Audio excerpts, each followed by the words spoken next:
Hola. Hola. Todos, ¿cómo están? No sé si me están escuchando. Hola, sí. Ahora sí.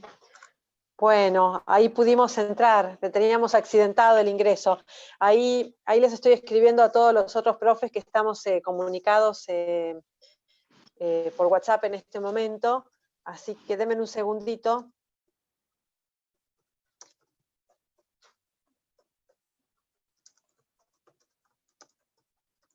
Sí, yo recién pude ingresar también. Ahí está, bien, Marce, estás perfecto, buenísimo. No, pero yo estoy desde el principio, ¿eh? Ah, sí. Yo también estoy desde hace 15 minutos, pero recién pudimos entrar. Bueno, vamos a hacer lo siguiente. Bueno, ahí están todos, de a poquitito, a ver si están entrando. A ver cómo estamos. ¿Cuántos participantes hay? Si tenemos algunos. Ya se están incorporando todos.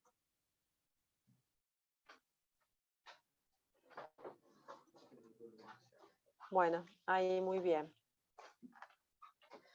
Ahí se acreditó Sebastián también. Vamos a esperar también que lo haga la doctora Guzmán. Hola, buenas tardes. Buenas, Seba, ¿cómo estás? Bien, ahí estaba ya. Te voy Ya a pensé que se habían hacer olvidado de anfitrión, nosotros. Sebastián. Bueno, Te voy a hacer anfitrión, que vos estás más canchero, que yo estoy con el celular, no estoy con la compu en este momento. bueno, dale. Sos anfitrión ahora. Ahí lo dice, perfecto. Bueno, Muy vamos bien. admitiendo. Bueno, disculpen la demora, no sé si ya dijeron a la chica, pero no nos admitían, estábamos esperando y no nos daban el acceso. Así que bueno, ahora sí, acá estamos. Bueno, yo creo que se están incorporando a poquitito todos. No sé si esperar unos minutitos más o... Sí, esperamos. Bien. Esperemos un minutito más. No me aparecen más que quieran ingresar. Creo que somos los que estamos. Profe, Bueno, probablemente. Sí, Tomás. tuve dificultades para entrar con cambiario al segundo video. Ah, ahora hablamos de eso, sí. Dame un segundito que... ¿Valeria? No sé. Estaba ahí para... Lo pusiste en el... Estaba ahí para ser admitida, seguramente. Bueno. Yo ahí puse en el grupo nuestro que ya habíamos entrado. Sí, ahí lo así que- pusiste. Sí. Bien. Bien. Tomás, con el tema de los videos de cambiario, ahora cuando terminamos la clase nos fijamos a ver ¿Qué puede ser? Ahí había habido un problema que estaban vinculados al Classroom muchos del cuatrimestre pasado, y que bueno, como ustedes no tienen acceso a ese Classroom, no les aparecía el video, hay que poner en el Drive como para compartir con cualquiera que tenga el link. Eso hay que hablarlo con Fabiana o con la gente de Cambiario que esté subiendo el material para que lo corrijan. Nosotros ahora lo miramos, Tomás. Gracias. No sé si me escuchó. Sí. Por nada, por favor. Bueno, creo que somos los que estamos, ¿eh? No me parece más Sí. nadie. Y quizás algunos esperando por ahí desistieron, qué sé yo. Claro, Bueno, capaz que algunos y leyeron es que se había entendido, a lo mejor, sí. Bueno, no importa. Es probable. Bueno, no si importa, llega a no volver a importa. pasar esto, nosotros vamos, qué sé yo, 5 o 10 minutos, y si no, creamos un Zoom nosotros y lo informamos por el campus. Así que si nos demoramos de nuevo la próxima, fíjense en el campus que por ahí hacemos el Zoom nosotros. ¿Mm? Por las dudas. Disculpen, Bueno. ¿la bolilla de quiebra la van a subir hoy o Sí. la semana que viene? ¿Qué cosa, Gisela? La bolilla 17 de quiebra. Tenemos 16, 18 y no subieron a 17. Estaba previsto... No, porque eso está de acuerdo al cronograma. Conforme el cronograma estaba previsto, si querés ahora yo me fijo. De todas maneras me fijo.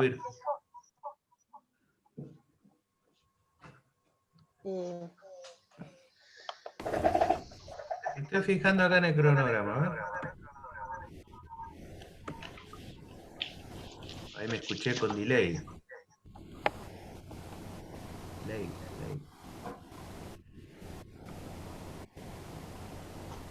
Bueno, a ver. Cronograma clases, ¿eh? Acá estoy viendo el programa que 7, me equivoqué yo de bolilla, pensé que es un día antes que la 18. Ahora veo que... A ver. Que perdón, se escucha todo con eco. ¿Quién habló recién? Yo le decía que me equivoqué, que es el 27, que pensé que iban a subirla antes de la 18. Como vi la 18 y no la 17. Ah, ok. Sí. Ay, Uy, ¿ven que hay delay? Sí, correcto. Sos vos, parece, porque los únicos que están con audio ahora me desmonté yo. A ver. No, somos todos, hay un problema de audio. Ahí, a ver, ahí parece que no. Ahí está. Ahí estamos. Bueno, somos los que estamos.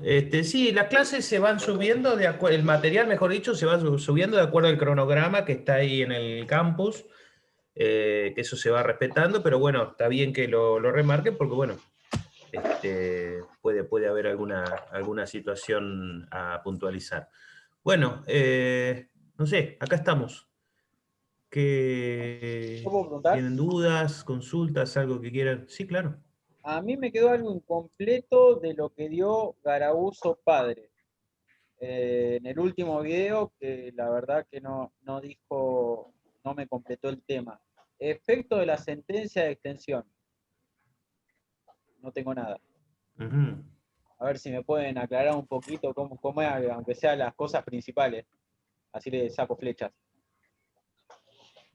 A ver, un segundo. Bueno, vamos con atención. Estoy mirando, a ver, porque tenés acá en la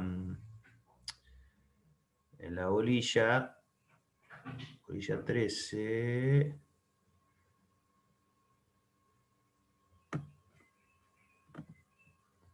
¿Cuál sería el video? A ver. Extensión de quiebra, parte 1 y parte 2. Sí, vendría a ser la parte 2 del video, la última parte, del último que hice. Lo Sí. último que hice.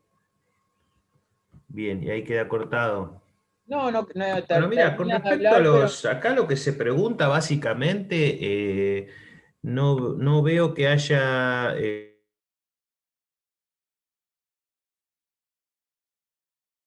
En realidad, Tomás, yo cuando El la ley plexo misma legal. habla de los efectos de la sentencia de extensión, se refiere al 171, muy probablemente, y es que se Claro. producen los efectos de la quiebra declarada por extensión, que son los efectos de toda quiebra, propios de toda quiebra, porque también la quiebra por extensión es un tipo de quiebra, se producen a partir de la sentencia que la decrete.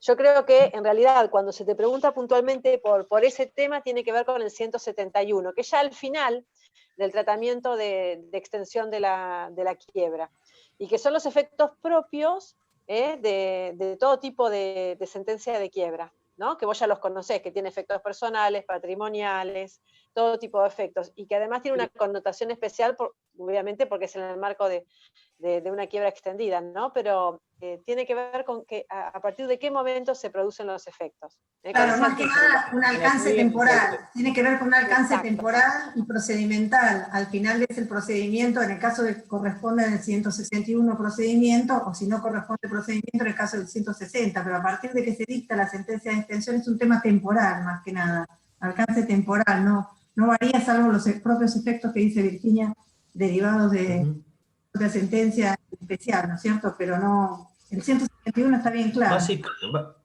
Comprendo. Básicamente, lo que hay que tener en cuenta cuando extensión es cuáles son las llaves, las causales por las cuales se puede habilitar, primero, en los casos de reflejo directamente, y en el 161, cómo se puede llegar a decretar esa extensión. Muy importante el trámite de ese procedimiento, cuál es la extensión de las situaciones tipificadas en el 161 temporal que queda abarcada para poder habilitar el trámite, quién lo hace y demás. Sí, Marcelo.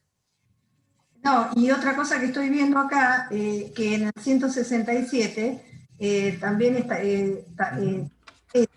que en los supuestos del 161, inciso 3, confusión patrimonial, ¿no? También en la propia sentencia de quiebra, como uno de los contenidos, la que decrete la extensión, determinará la formación de masa única o masas separadas. Eso también va a provocar ese contenido también va a provocar distintos efectos, ¿no es cierto? Además de lo que estábamos hablando en especial, ¿no? Sí. Pero lo importante por eso es conocer una vez que está decretada la quiebra, con la salvedad que acá hizo Marcela, el trámite es el del 171, o sea, es una quiebra. El tema es, bueno, lo que hablábamos en su momento para la primera parte, de que en primer lugar es una excepción al presupuesto objetivo, y después, bueno, cuáles son las razones por las cuales se llega y cómo es el trámite de la determinación de la extensión. Después, lógicamente, lo que hablábamos recién. Listo, muchas gracias, sí, ahí me quedó. Por favor.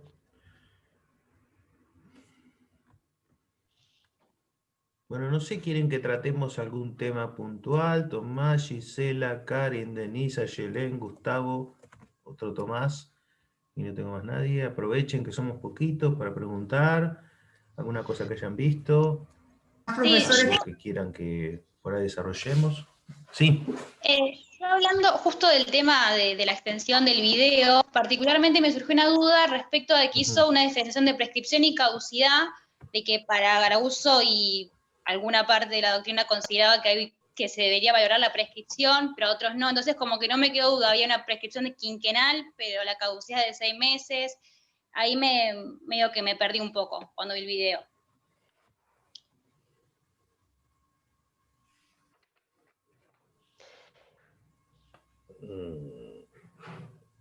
Yo claro estoy. Esto tiene Lo que que ver con el pedime las 6 meses en la 163. instancia Ahí, del trámite. claro. 163. Bien, no sé quién. 163. Eso lo dio Garauso padre, me parece que también. Sí, los videos son. Sí. En el 163 está claro que dice la petición puede efectuarse en cualquier tiempo después de la creación de quiebra y hasta los 6 meses posteriores, y es de caducidad, lo dice en forma expresa, el propio 163. Y después el otro plazo. Lo que prescribe sería la posibilidad de hacer... no, es caducidad. ¿Dónde está el tema de prescripción? No. No. El artículo dice caducidad, pero yo Por me eso. refería a que en una parte del video hace mención a un plazo de prescripción por... o sea, menciona también la caducidad, pero además menciona algo de un plazo de prescripción. Por eso es que me había confundido. Pero el plazo de caducidad sí está expresamente ahí, pero nada, por eso pregunto. Quizás se refiere a la prescripción general como medio de conclusión de la quiebra en general, y en particular para la extensión. Quizás se refería a eso. ¿No? Porque decía que si pasan los 5 años, como que esos 6 es de caducidad, como que no tenían sentido, algo así, por eso. Del Código Civil y Comercial, claro. El plazo general de prescripción como una causal de conclusión, ¿no es cierto?, de la quiebra. A eso se ha referido. De la quiebra en general, y en este caso de la extensión, pues a eso me parece que se refiere. Sí. Inciso del 163, ahí lo encontré. También te conocí. Eso para la... Claro, pero lo que se refiere Karin, se refiere a la causal de conclusión, de quiebra general, que no es solamente por extensión, sino para cualquier tipo de quiebra. Ah, está bien, entonces está bien. Se aplica el artículo del Código Civil y Comercial, que pasó de 10 a 5 años ahora la prescripción, el plazo general de prescripción. Eso de todas maneras lo van a ver cuando vean los modos de conclusión atípicos también de la quiebra más adelante, cuando vean la bolilla, una de las bolillas finales, ¿no?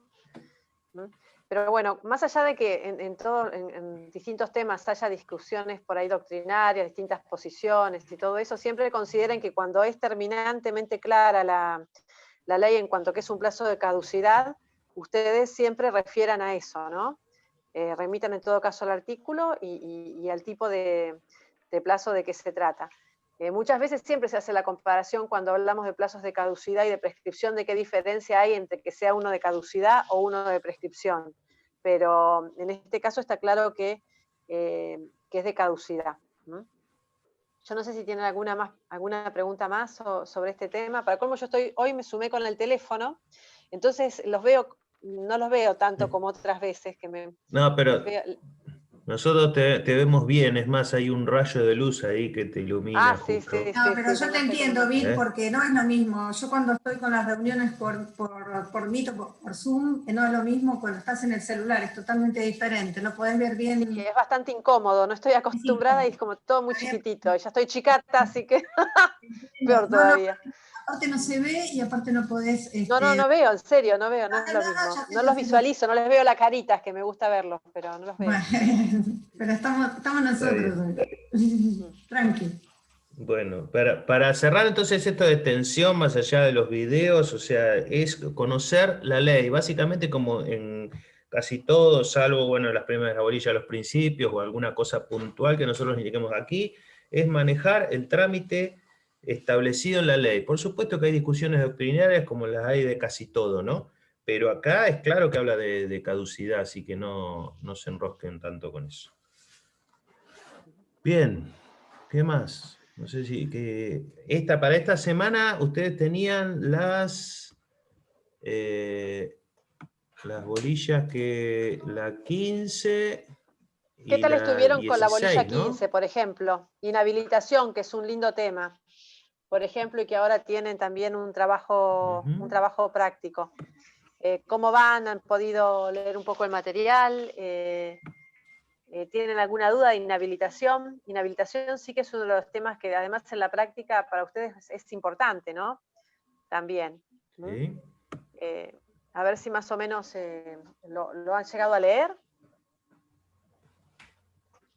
Dudas no tengo, pero sí, por ejemplo, en el trabajo práctico pregunta la fecha de fallecimiento de los progenitores, que está en el fallo, pero no dice qué progenitor fue el que falleció primero, eso no importa, ¿no? Sí, no, dicen las dos fechas, pero no dice quién es, sí, claro, ya lo dice sé. las dos fechas, pero no dice quién fue, cuál fue, entonces por las dudas para Y después tienen que sacar ustedes la cuentita de cuánto tiempo pasó entre esa sentencia y un fallecimiento y el otro, pero no dice si es la papá o la mamá cuándo falleció cuál. Exacto. No, sí, es así, tenía miedo Gisela. que me quede incompleta la respuesta, pero bueno, era No, la única duda por ya ahora. lo sé, sí, eso lo vimos. Y el trabajo práctico número 6 es como el otro, no es por tiempo. No, el otro es un formulario de Google, esos que digamos, de Google, no, esos formularios que ustedes cargan las respuestas. Pero claro. Sin tiempo, ¿no? Como el papel que Claro, tiempo, y con autocorrección, pero la autocorrección, es decir, el sistema del campus les corrige, pero se publica la nota una vez que venció el plazo, para que... Está bien. No voy a decir que para que no se copien, pero bueno, para que les sirva un poquitito a todos, porque una vez que empieza a correr en el grupo de WhatsApp, que ustedes tienen 30.500 grupetes, si no, no tiene sentido, y no podemos ir viendo y evaluando cómo van, si van entendiendo, si es necesario ajustar algo. Me dijeron los que programan, que te cambian el propio sistema para que no pase, cambia el orden, así que no se puede, no hay manera de que... Bueno, sí, yo estuve programando y me dijeron, no te preocupes porque les cambia el orden. Mirá vos, no sabía eso, no lo sabía. Y bueno, pero lo importante es, en materia de inhabilitación, fíjense, que es muy trascendente, porque hay una estrecha vinculación entre la inhabilitación, que es el principal efecto personal, y el desapoderamiento, que es el principal efecto patrimonial. A ver si ya que somos poquitos, alguno se atreve a decir por qué es tan importante. A ver si viene un cliente a su estudio, ustedes cuando se reciban ya y les pregunte, doctor, doctora, a ver, quiero analizar la posibilidad de esto, de pedir mi propia quiebra, o menganito, a quien le debo un buen importe, me está amenazando, pero me está diciendo que si no queda más remedio me va a pedir la quiebra, y le va a preguntar, a ver, ¿qué importa la quiebra para mí? ¿Qué bienes se van a liquidar? ¿No? ¿Qué bienes se van a liquidar? Y ustedes que estudiaron tanto, ustedes que saben tanto, ¿qué le van a decir? Los que no están excluidos de la ley, le leo los artículos del código. Me aprendo los artículos del código. No, pero tanto que preparamos tanto material y me van a leer los artículos del código. No, ni el código, de la ley. No, pero ¿sabés cuál es el problema? Si haces eso, que te va a decir, bueno, a ver, y yo tengo entonces los bienes, suponete que te lo pregunte yo, te digo, bueno, entonces las computadoras del estudio, ¿entran o no entran? Antes de ver la quiebra... Te va a hablar en concreto, de cosas concretas, entonces ahí es donde saber la ley de memoria y todo eso es como insuficiente, porque uno tiene que entenderla para poder interpretarla, que es más o menos lo que estaba preguntando Virginia recién. Yo te digo, bueno, ¿qué pasa con las computadoras de la oficina? ¿Qué pasa, Tomás, con las computadoras? Te está haciendo una pregunta que lo podés contestar con la ley. Lo podés contestar con la ley. No entra en la desapoderación. ¿El desapoderamiento? ¿Por qué no? ¿Por qué no? A ver, ¿alguien piensa diferente? Son bienes para la actividad profesional. ¿Alguien piensa diferente? Igual dependerá del caso concreto. Dependerá de cada caso, pero en particular. Por eso. Y imagínense, a ver, le van a decir en principio cuáles va a alcanzar. Los que tenga la fecha de la sentencia de quiebra, y los que adquiera hasta el fin de la inhabilitación. Que es un año. Muy bien. Entonces, si en principio, el fin de la... pero doctor, usted me lo dice tan lindo, pero el fin de la inhabilitación, ¿cuándo es? Depende. Al año del... Depende, pero en principio, como regla general es... Un año. Un año posterior después de la sentencia de quiebra, caduca de pleno derecho si no tiene un proceso penal abierto. Impecable. Entonces, ¿qué va a hacer, Tomás? No va a comprar nada hasta dentro de un año, cuando se dé la sentencia de quiebra, evidentemente, ¿no? Pero le puede pasar como le pasó a Barreiro, ¿no? Que alguien de la familia, lamentablemente, fallece. ¿Y qué pasa si fallece antes del fin de la inhabilitación o después del fin de la inhabilitación? El bien se incorpora al patrimonio. Claro, si es antes del fin de la inhabilitación... queda afectado al patrimonio especial. Exacto, el patrimonio especial que se liquida en esa quiebra. Pero si es de la inhabilitación queda exento. De hecho, que forma parte de su nuevo patrimonio general. Exacto. La discusión en el fallo es esa. porque le quieren incluir los bienes y que recibe por herencia y no corresponde porque ya había pasado más de un año de la inhabilitación, del fin de la inhabilitación Exacto. sería. ¿Y saben por qué en las preguntas uno le preguntaba, a ver, ¿de qué fecha más o menos es este fallo? ¿Cuándo se empieza a discutir esto? Porque en la ley anterior, en la 19.551, había un incidente de rehabilitación. Entonces había quedado en la práctica de tribunales la idea de que si se quería rehabilitar, tenía que iniciar ese incidente y ese trámite para que el juez le reconozca que estaba rehabilitado. Ahora, con la 24.522 opera de pleno derecho por el vencimiento del plazo.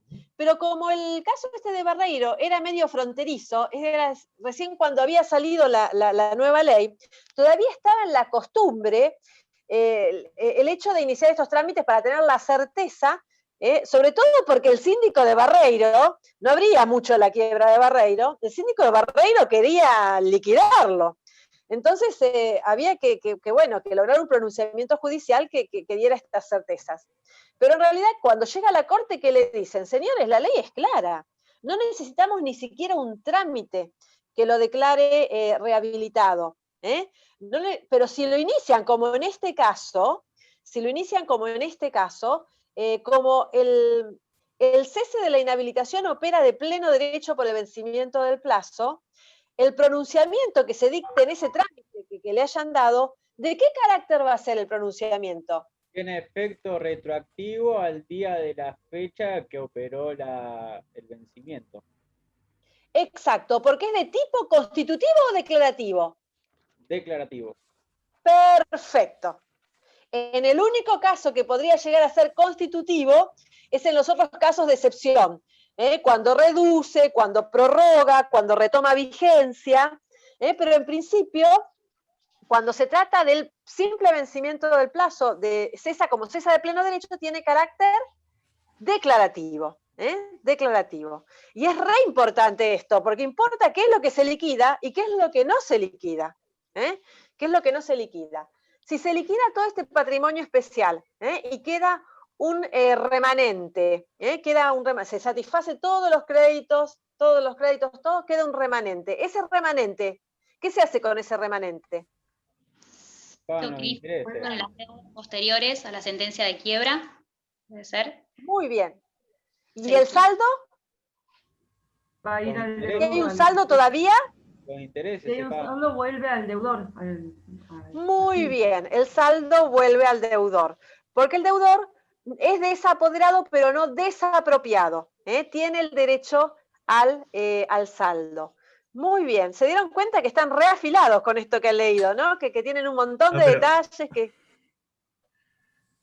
Pero ven cómo bajándolo a la tierra, bajándolo por ahí a situaciones puntuales, porque por ejemplo, en el caso de lo que hablábamos hace un rato también de las computadoras, bueno, son bienes inembargables en el caso de que sean herramientas de trabajo, pero como algunos decían también con buen criterio, depende del caso.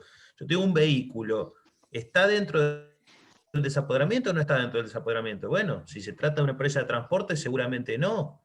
Ahora, si es un vehículo de uso personal de los directivos de la empresa de transporte, ahí ya es otro cantar. Entonces, este 108 es también de una interpretación muy compleja y va a tener que ver, muchas veces uno contesta no en el caso concreto y parece que sale por la tangente para zafar de la pregunta, pero no es cierto. O sea, lo que tiene el tema concursal es que hay que manejar más los principios porque cada caso es diferente. O sea, lo que funciona jurisprudencialmente en un expediente, en otro no sirve, pero quizás por los mismos fundamentos. Porque acá tenemos mantener la fuente de trabajo y acá no hay trabajadores, entonces lo imaginamos de otra manera, la misma situación, ¿se entiende? Estaban hablando del tema del desapoderamiento. Bueno, sí. A mí me pasó con una pasantía que hice en un juzgado, había una quiebra de un particular y le sacaron el taxi, la licencia, y eso era su herramienta de trabajo, y la única forma de conseguir el dinero para pagar todas las deudas era seguir trabajando. Así que estaban peleándola, igual meses peleándola para ver si podían devolverle la habilitación, el taxi y la habilitación, la licencia, porque era un elemento de trabajo de él, si no, no iba a poder nunca rehabilitarse. Me ha pasado, 2007, 2008 tuve un tema parecido. No sé si era por esa época, no creo, que son más No me jóvenes. acuerdo cuando empezó el expediente. Yo estuve trabajando el año pasado, estuve haciendo No, la no, pasantía esto que de te mayo estoy a julio. diciendo lo terminamos. Pero hace venía para largo, venía 10 peleando, años. estuvo los 6 meses que yo estuve haciendo la pasantía, estuvo peleando para que le devuelvan el taxi y seguía.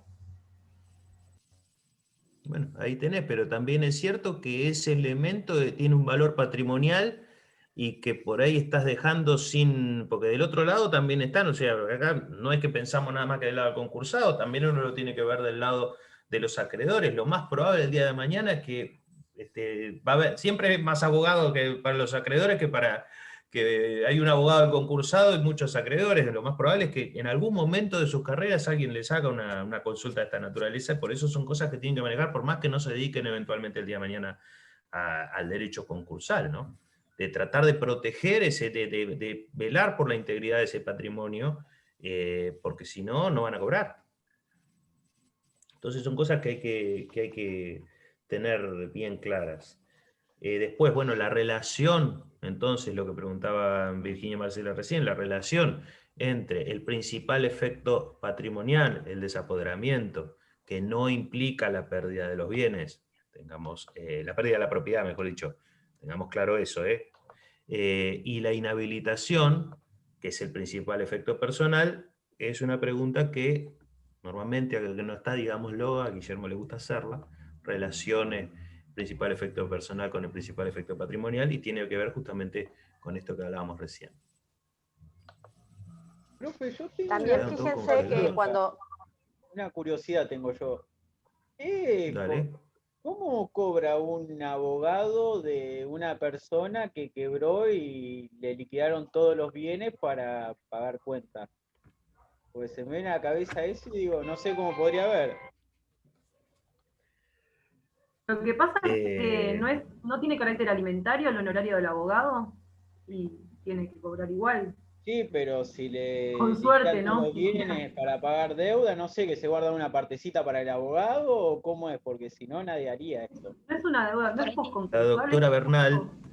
doctora Bernal, que normalmente da las clases de privilegio, me parece que tiene ahí ganas de ¿Verdad que yo responderte, ¿no? ¿Te perdí? No, No, le digo yo entonces, no pasa nada. No pasa nada.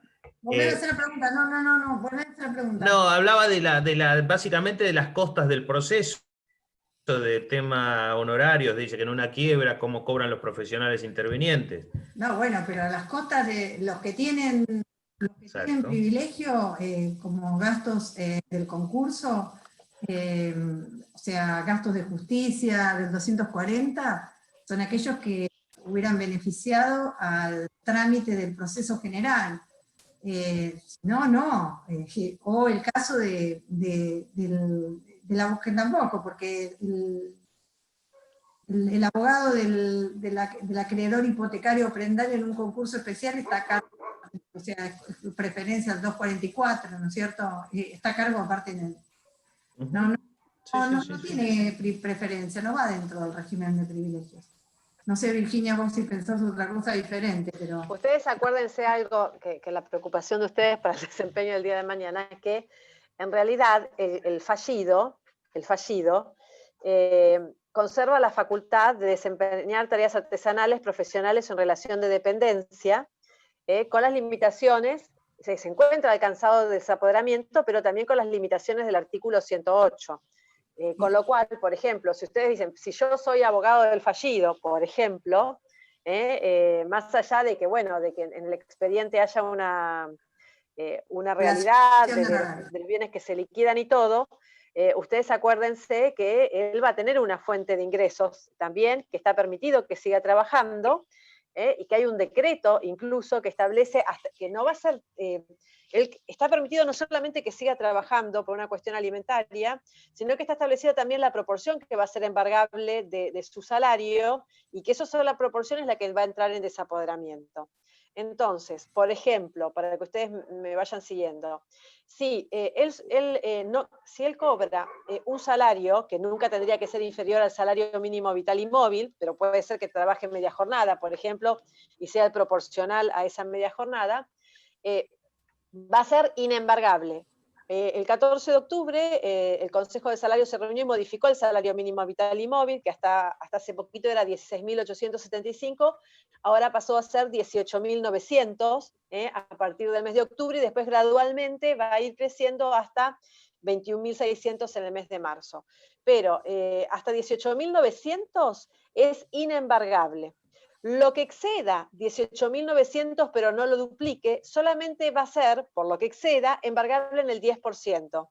Eso es lo que va a caer en desapoderamiento de su sueldo, de su salario. Y si lo duplica, si es más lo que percibe él de salario o remuneración, es más que el doble que el salario mínimo vital y móvil, es decir, es más que 18.900 por 2, lo que exceda el salario mínimo vital y móvil, lo que exceda los 18.900 va a ser embargable hasta el 20%. Eso va a ser lo que se va a detraer y que va a tener que depositarse en cuenta a la orden de autos y va a estar alcanzado por el desapoderamiento. El resto le va a permitir al fallido subsistir, a él, su grupo familiar, y honrar los compromisos, los honorarios que eventualmente le tenga que pagar a su propio profesional. Porque todo esto es hasta, inclusive, esto va a ser hasta el fin de la inhabilitación. Con lo cual va a ser en principio, y por regla general, si es una persona humana, por el plazo de un año. Un año. Luego de que fenece ese plazo, cesa de pleno derecho la inhabilitación por el mero vencimiento del plazo, y ya no va a haber esta detracción ni siquiera de estos porcentajes. Esa va a ser la forma que él va a poder tener de satisfacer eventualmente los honorarios del profesional que contrate, que era la preocupación de Tomás. Se puede decir, realizar bueno, también tanto estoy estudiando y después pasan estas cosas. Se puede realizar un pacto de cuota litis también, después de última, si no lo cumple el ejecutaz, ¿no? No, me parece que la pregunta de Tomás iba a de dónde salían los fondos. Es cierto, sí, normalmente se hace algún pacto de cuota litis, de honorarios, correcto lo que dice Ayelén. El tema es de dónde salen esos fondos. También es cierto que puede haber algún familiar, amigo, pariente, lo que fuere, que pague los honorarios. El punto es que legalmente el fallido tiene la capacidad de generar recursos, y que con esos recursos, por supuesto, además de vivir, pagará los honorarios. Con respecto a lo que decía Marcela también hace un rato, lo que tiene que ver con todas las costas del proceso, claro, por supuesto, tiene sí. un privilegio del artículo 240, que serían los gastos del proceso, porque, a ver, todos los que están metidos en este lío, si los que están administrándolo no cobran, o si los gastos no se pagan, o sea, eso sí que no tiene nada que ver, los acreedores y todo lo demás están involucrados. Entonces, por eso que las costas se pagan con anterioridad. Pero bueno, vos decís con respecto al letrado del fallido puntualmente, Tomás, o sea, el concursado ya es otra cosa, ¿no? Porque ya tiene la administración de sus bienes y genera recursos. Sí, porque si le liquidan todos los bienes y se queda sin bienes, ¿de dónde cobra el abogado si no le paga?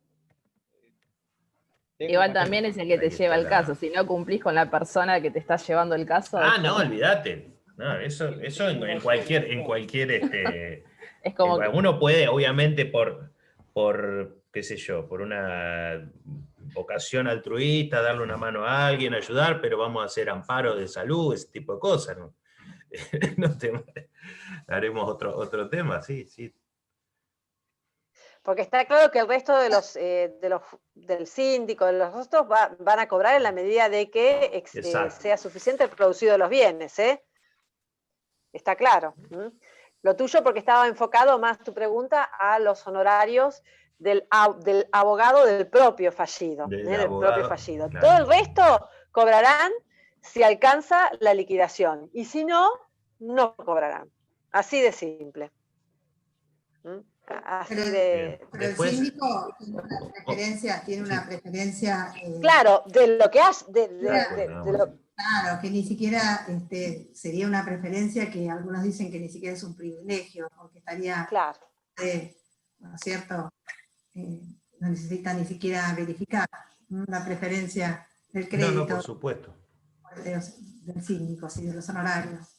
Por supuesto. La del 240 no necesita ni siquiera, no concurre con el resto, como dice Iglesias. Después, También una cosa que existe- también tenemos que tener en cuenta es que el proceso falencial, la quiebra, no el concurso, no el APE, está diseñado de una manera que quizás el fallido, o sea, mejor dicho, que el fallido podría no intervenir en todo el proceso y el proceso de quiebra sigue adelante.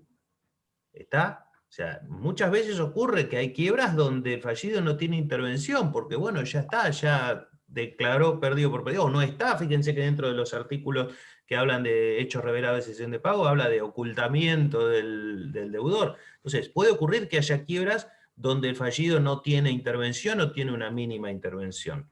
No, la defensa del fallido en ese caso, ¿para qué? ¿Qué objetivo tendría? A ver, recién lo dijeron. Defender a un fallido, como ustedes como abogados, ¿qué objetivo tendría? Tratar ¿Por de qué salvar trataríamos, del si como camino. dice Tomás, al final le van a liquidar todo? La verdad que no sé. No sé. Además, Si al final me van a liquidar todo, ¿para qué me voy a defender? Aunque hubieran firmado un pacto de cuota litis, si No, es claro. anterior a la quiebra, Y aparte después Podés firmar el pacto de cuota Puedes litis, que si no tenés un bien para ejecutar, no vas a cobrar nunca. Yo supongo A ver, que lo que intenta el abogado es intervenir para evitar que haya mayor gente en el pasivo, o sea, tratar de controlar a ver que venga un acreedor y no sé. Pero bueno, el síndico cumple más que nada esa función, pero digo, como para dar una información respecto de sus deudas.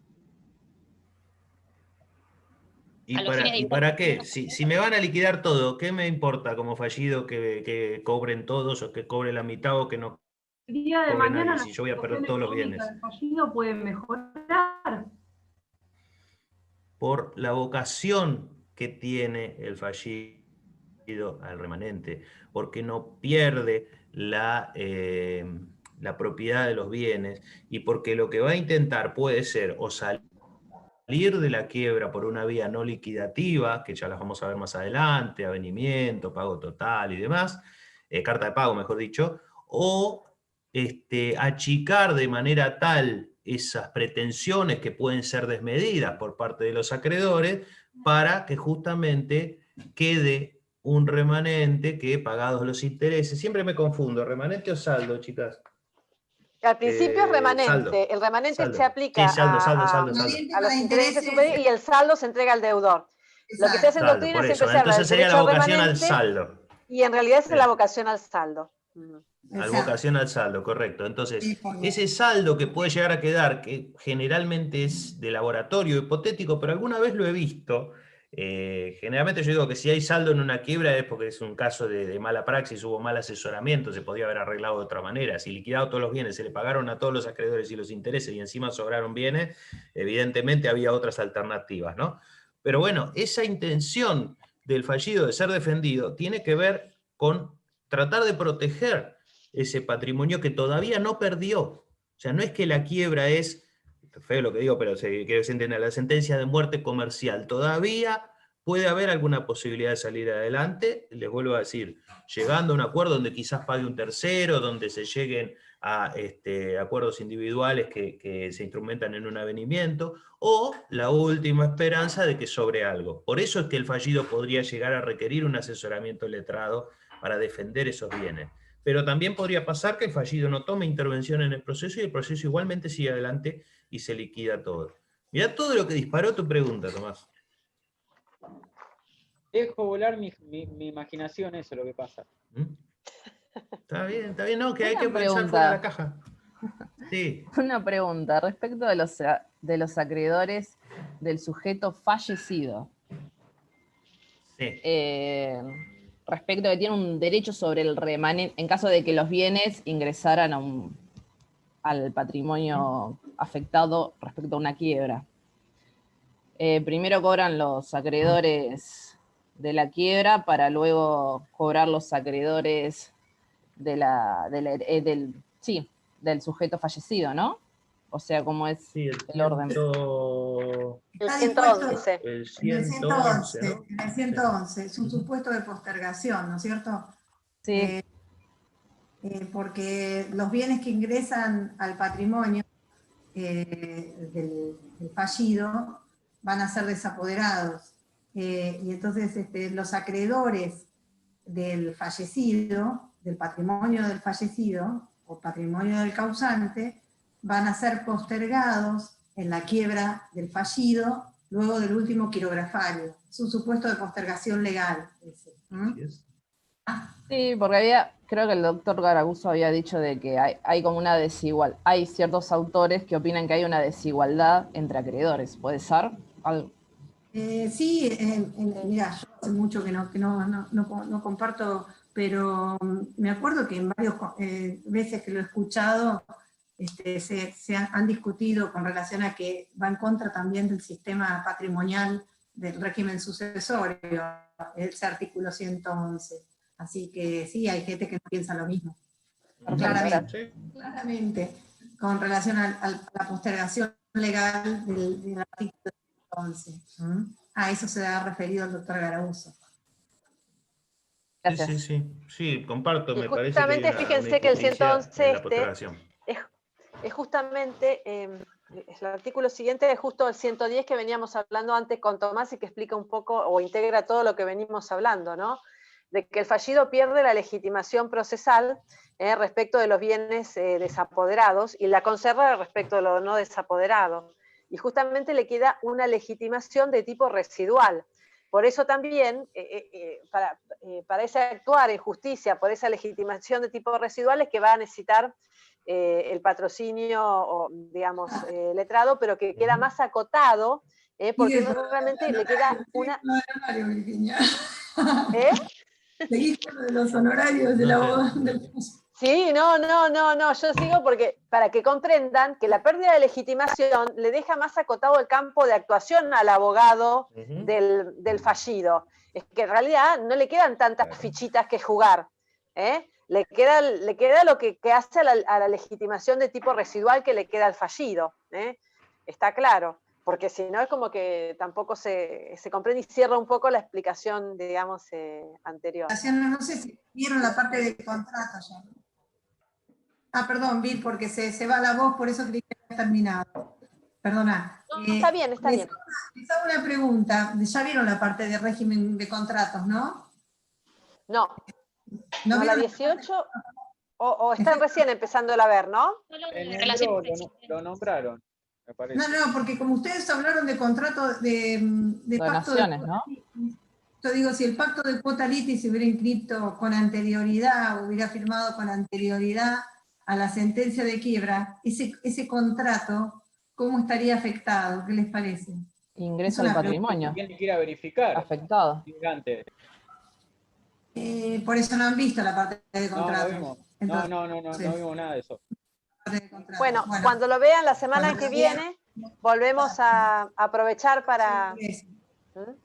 Calculo que es un acreedor que participa del patrimonio de afectación. No, pero es más rico cuando tengan, digamos, cuando hayan leído todo el material y hay un principio. Sí, Tomás, tenés razón que andan todos bien con los temas. Y hay un principio general de datos y bueno, lo van a ver bien en detalle. Creí que lo habían visto, por eso se me ocurrió preguntarle. ¿Hace tanto frío?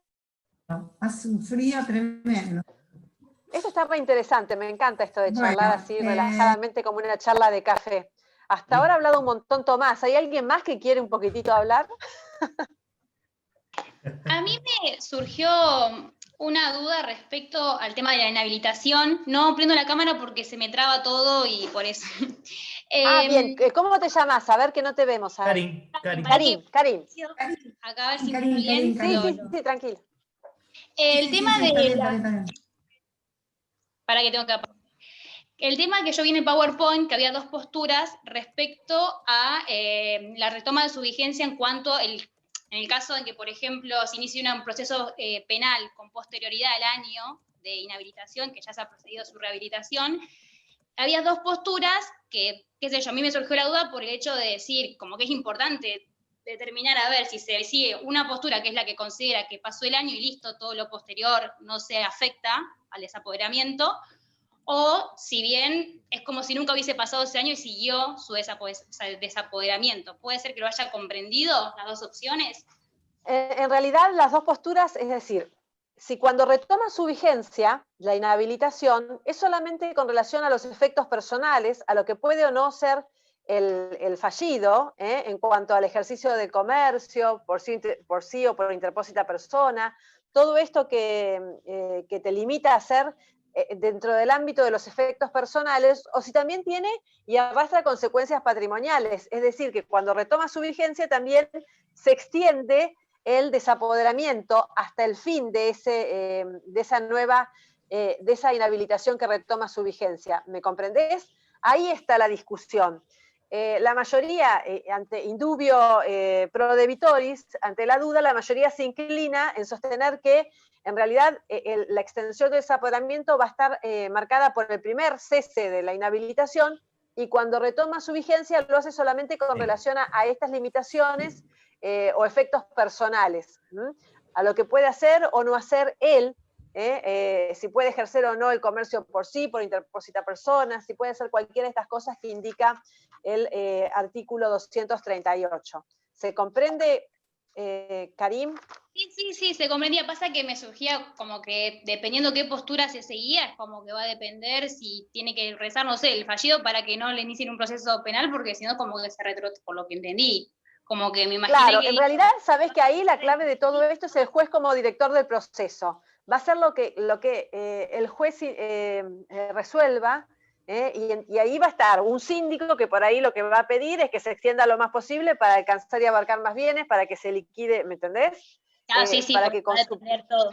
Esa es la posición del síndico, va a estar la posición de los acreedores, el deudor que va a decir no, la postura esta, ¿no? Solamente sería una extensión de los efectos de tipo personal, pero no así de lo patrimonial, y en definitiva en esos casos puntuales siempre el que termina resolviendo concretamente es el juez, atendiendo un poco a las circunstancias del caso y todo esto, ¿no? Pero eso es lo que se te va a plantear cuando la ley no lo plantea así con claridad, Ahí cuando se plantean estas discusiones, en definitiva el que tiene la sartén por el mango es el juez, y como director del proceso, ahí es donde realmente se encarnan todos sus poderes y va a ser el juez el que resuelva. Nosotros a veces les planteamos las discusiones y les damos un final abierto, porque en el ejercicio de la profesión ustedes lo que necesitan saber es que hay muchas cosas que realmente no están definidas y que hay biblioteca para un lado y biblioteca para el otro. Y es más, ustedes, como en definitiva cuando ejerzan la profesión, no va a ser en representación de ustedes mismos, sino en representación de otra persona, van a velar por los intereses de la persona que representen.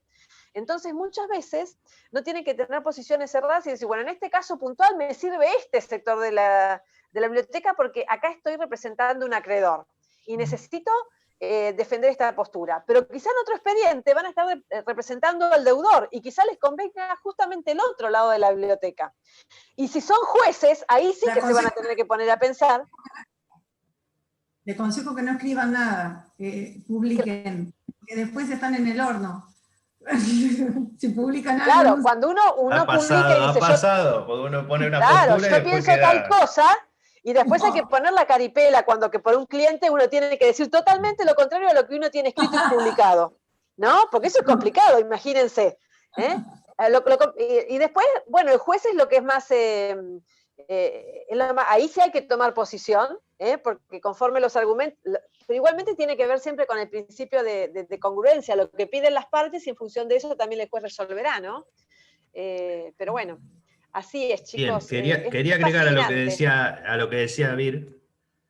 que decía Virginia recién, quería agregar que también en lo que plantea Karim, que es muy interesante, porque quedaría como un espacio de tiempo donde el fallido no estuvo inhabilitado y ergo no estuvo desapoderado, que después quedarían como dos patrimonios, ¿no?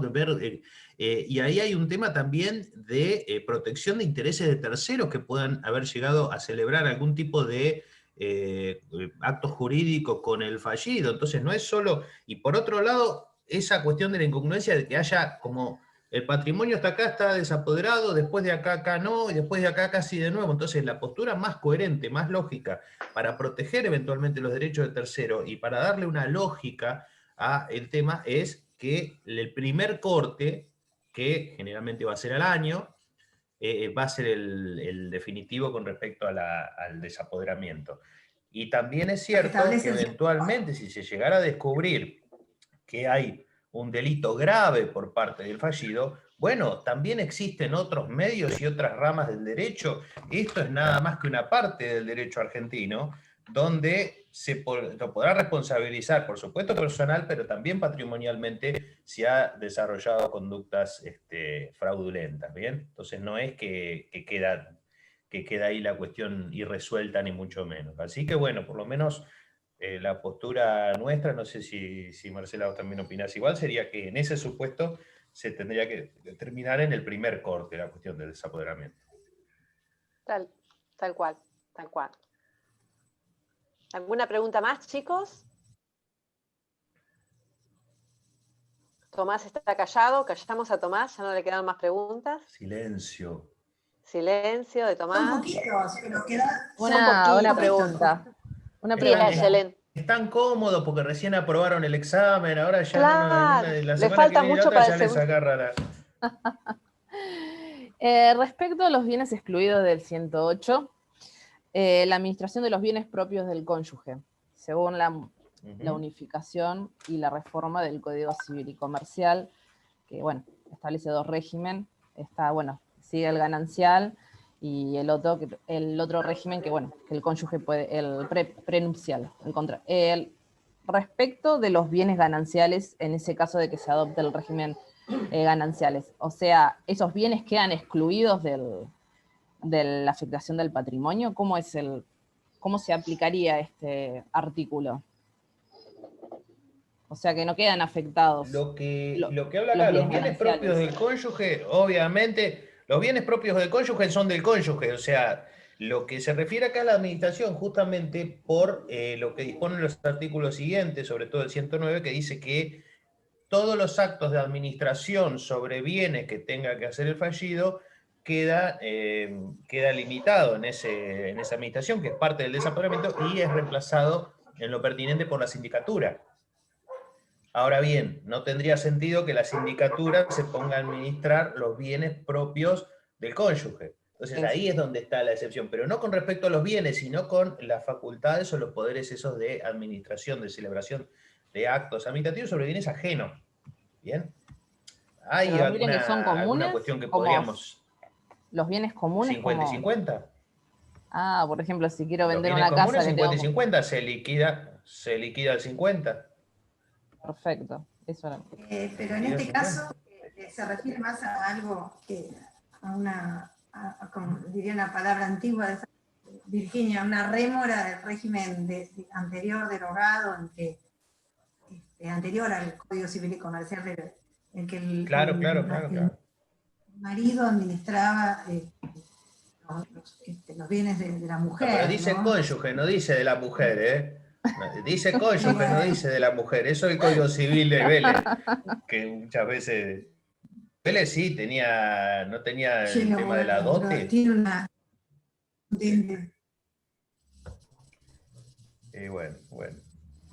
¿Cómo? Gracias. Bien, ahí el 108 es un artículo muy importante, estudienlo porque va a haber varias preguntas. Igualmente, ¿ustedes ya empezaron a ver desapoderamiento esta semana o es lo que tenemos que ver la semana que viene, chicos? Se vio el 108. Sí. Ah, ya se vio, bien. Sí, ya las clases están subidas, acá la estoy viendo, bien. Creo que en la primera parte Garabuso ya no lo había dado. Ah, está perfecto, perfecto. Después van a tener seguramente un trabajito práctico de desapoderamiento que los haga pensar un poco con situaciones prácticas. De la 16 le está faltando una clase de incautación de Valeria y una clase de un tal Martínez de continuación de la explotación de la empresa. Yo ese Martínez lo conozco. Buena persona, buen tipo. Yo ese Martínez lo conozco. Buena persona, buen tipo. Más o menos. Bueno, chicos, ¿estamos por hoy? ¿Nos vemos el viernes que viene? Bueno. ¿Sí? Gracias. Bueno, gracias. Quieren quedarse más, se quieren quedar más. A veces les pasa. ¿Se quieren quedar? Bueno, hablemos. ¿De qué les parece? Del partido de ayer de Boca. no sé si a ustedes les pasa también, pero a mí me pasa en las clases que con esto de la pandemia los chicos, a diferencia de las clases presenciales, se quieren quedar, no sé, se quedan y no se van. Les tenés que vos decir, bueno, y seguís diciendo, no se quieren ir. Es como que... Es la necesidad de acá. Eso, Sí, qué sé yo. eso pasa en yo lo percibo que me pasa en las clases, aún cuando están cansados después de hablar un montón se quedan y no se van, los tengo que yo decir. Así que bueno, ¿No no sé, pondrás la fotito así, vos pensás que están y se fueron? No. Claro, pues también puede pasar eso, ¿viste? Eso también lo hago yo. Te ponen ahí, ¿ves? Pero, te mandan la foto así como pongo yo ahí, ¿ves? Sí, Estaba más joven ahí en esa Y vos foto. estás contenta que están todos escuchando. No, te estoy diciendo cuando te miran en las caras que estamos mirándonos acá. Sí, ya sé. Bueno, si no necesitan Ya sé. alguna otra... A mí me pasó Bueno. una vez en un parcial, una docente tenía una foto puesta así, yo pensé que me estaba escuchando atenta. Hasta que después de rendir yo, mientras atendían mis compañeros, me quedé a esperar y no pestañeaba. Estaba así, dura. Era que había... Se había ido. ¿Había dejado la cámara? Bueno, Bueno, Sebastián, no había nada. vamos a tener anécdotas para contar de todo este año. Pero bueno, qué sé yo, lo importante es que van bien, o sea, creo que por lo menos por lo que hablamos acá se nota que están aprendiendo, porque el tipo de preguntas que hacen, creo que hablo por los tres, pero me parece que este tipo de lo que hicimos hoy, de descontracturarlo un poco también sirve, por ahí siendo pocos está bueno, plantear alguna situación concreta y debatirla para pensar e ir más allá del articulado de la ley. Así que bueno, piensen la semana que viene si les gusta, si tienen alguna otra pregunta disparadora. Yo pensaba también, ahora te digo, Karim, no, que yo pensaba que quizás esto quede esta modalidad, porque nosotros en las clases presenciales no tenemos una clase final de repaso semanal, y capaz que por la plataforma, sin necesidad, aunque sea un ratito, creo que es una cosa que podría llegar a quedarse, ¿no? Porque les integra los temas semanales, aún con las clases presenciales. Sí, hay cosas que tenemos que dejar, sí. No, porque sí, hay cosas que tenemos que ya dejar, vino para quedarse, el campus va a quedar como quedó en KS ya de antes. Karim, vos querías decir algo.